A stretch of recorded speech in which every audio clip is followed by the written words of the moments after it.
Prashant, Maya Sharma has been listening to both of you all. Maya, when we see all of this that's been happening, of course, as far as the sloganeering is concerned, that's a matter that's still being investigated.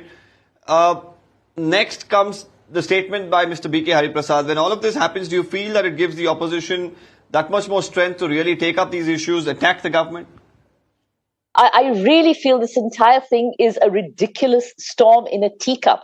I think when there are real conflicts going on in this world, whether it's Russia, Ukraine that was mentioned, or the nightmare that is happening in Gaza, when there is violence and destruction, if somebody talks about another country not being an enemy country, but being a neighbor country, is that really such a terrible statement? That is my perspective about the initial thing. Yes, we're waiting for what the FSL report has to say, but I really fail to see the logic of why supporters of a politician sitting in Karnataka, thousands of kilometers away from the Pakistan border, with absolutely no interest in that state in this local level, why they would be shouting slogans which seem to be encouraging Pakistan.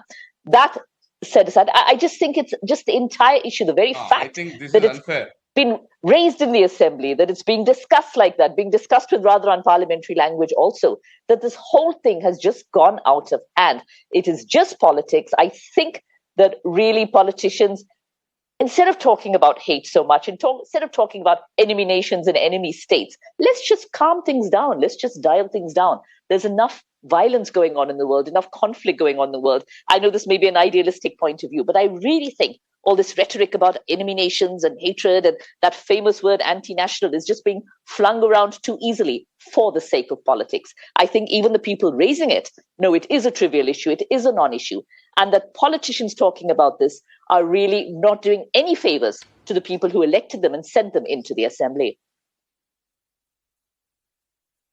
Okay, how much of it is politics? How much of it is valid to say these sort of statements? We'll of course continue to ask these questions to all our